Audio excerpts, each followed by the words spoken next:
Hey guys, in today's video, we're going to talk about how to use your arms and hands to build a better golf swing.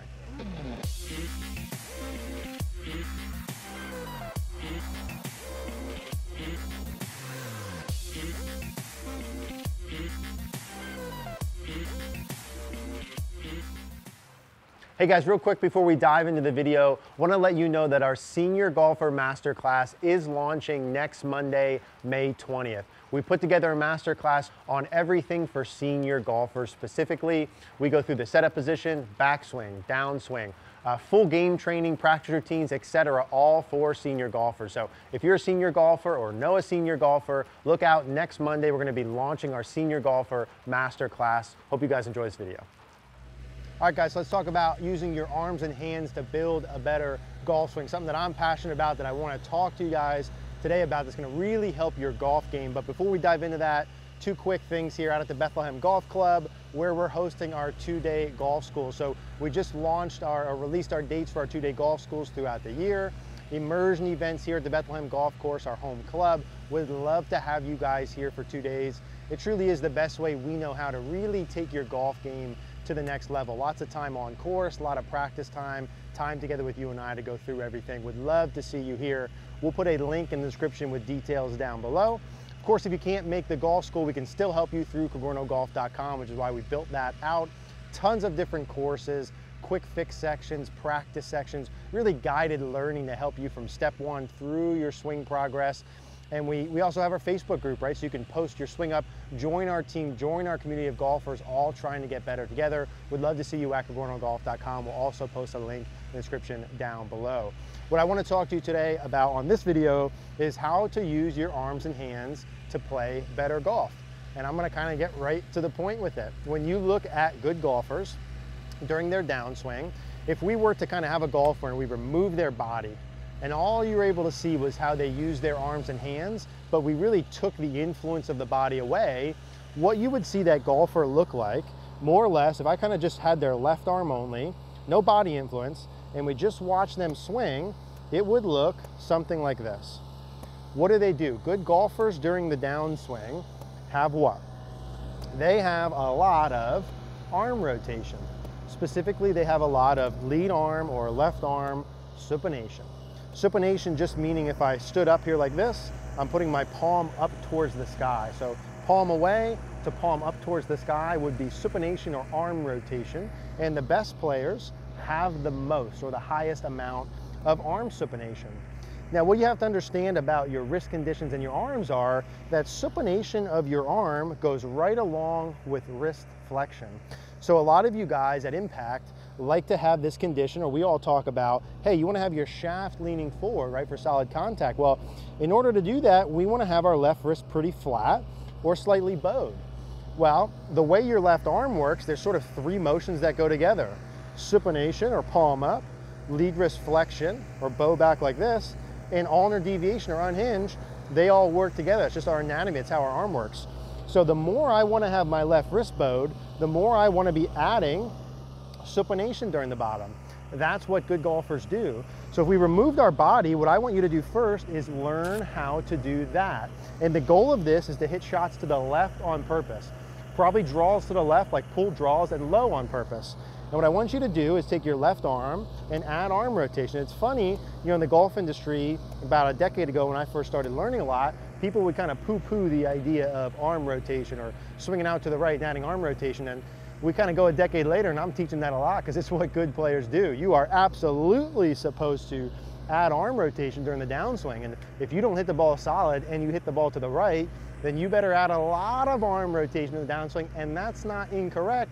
That's just getting you back to normal. So arm rotation left, just to feel with my left hand. So I got my glove pointed away from me and then my glove down into the left on the way through. So face is kind of slightly pointed down, glove away from me in the delivery phase.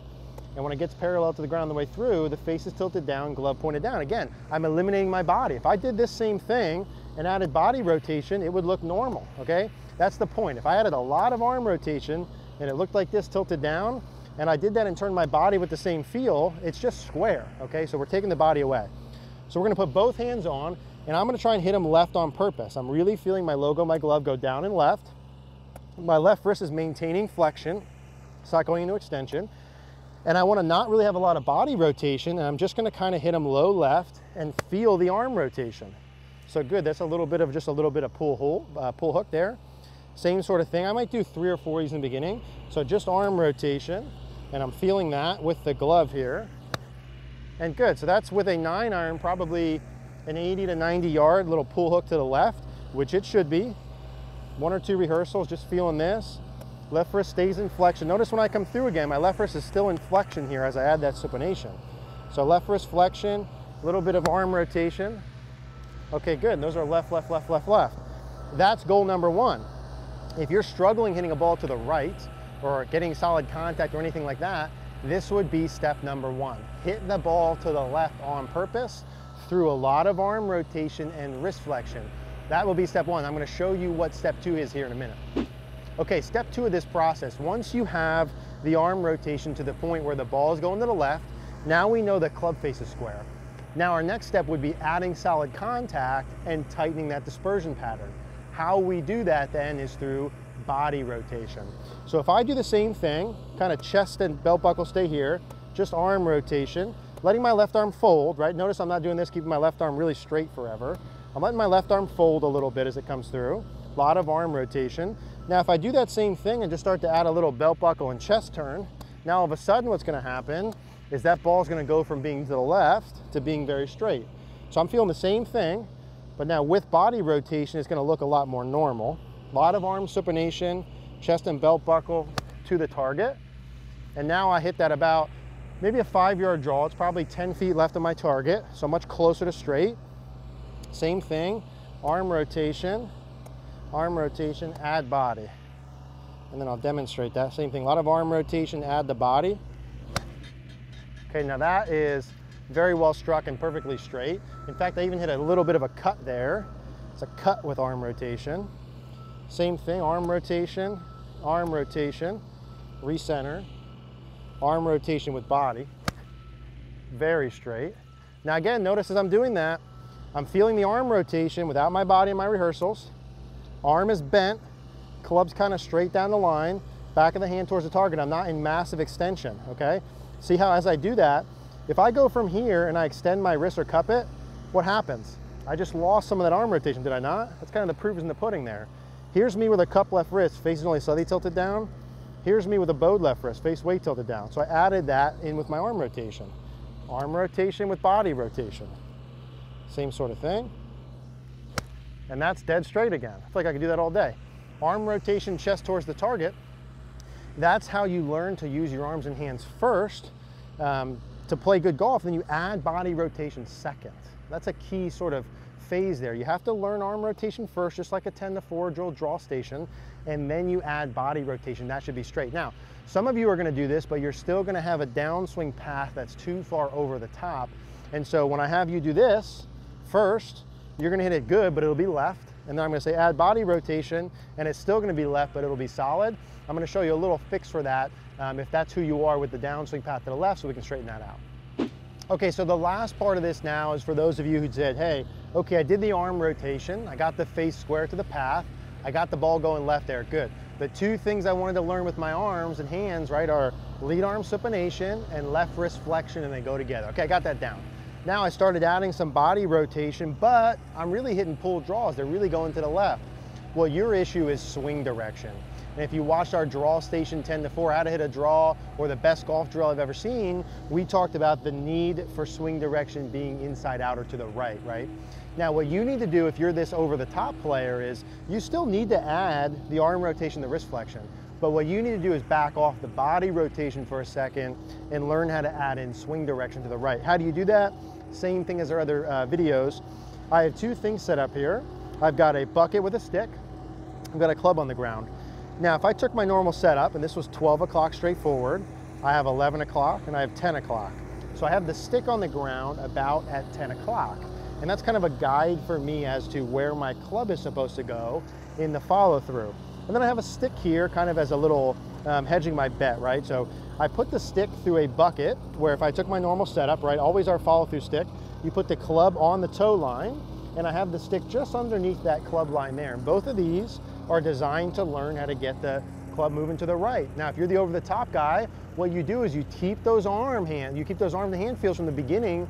Now you add in swing direction, but you take out body rotation. So you go normal setup, you're still doing this, arm rotation, but instead of doing it right down the line, you need to feel like it goes out towards 10, right? So if this is my target, out towards 10 is probably like 40 yards to the right of my target, right? So I'm not adding any chest rotation. My arms are rotating over this way. So I'm still feeling my same arm rotation, but I'm trying to get the club working over that line in the follow through without a lot of rotation, and that will get rid of my pull pattern. That'll give me my draw pattern. So if you're someone who hits fades, pulls, starts the ball too far to the left, you want to learn how to use your arms and hands the same way. All arm rotation, take your body out of it, get your right hand back in, preset that to feel it, come back to normal and hit one. Now you're not adding any body, right? No body rotation to that. All you're trying to do here is almost all arms and hands and let your body react first. Once you get this down, then you can add rotation in. That'll tighten up the ball dispersion, tighten up the contact, and help add some speed. But all that first, get those draw patterns in there, and then you can add the rotation. So you got to learn how to use your arms and hands. If you already do it and you're playing high-level golf, don't even worry about it. If not, like if you're not breaking 80, okay, learn how to do this. Learn lead arm supination and lead wrist flexion. They go together. First, hit it left, and then add in body rotation to straighten it out. If you're still hitting pulls from there with body rotation, you have a swing direction problem. Add this station in, start it over the 10 o'clock, start short, start slow, build it up. This will help you gain more consistency with your contact and your ball pattern. Hope this helps. If you guys have any questions, as always, leave a comment down below. Hey guys, thanks for watching today's video. If you liked the video, please do us a favor, click the like button down below. Click the notification bell if you haven't. Also, please subscribe. Another reminder, every Monday, 5 p.m. Eastern Standard Time, we are live here on YouTube. We'd love to see you guys there if you have any questions. Thanks, guys.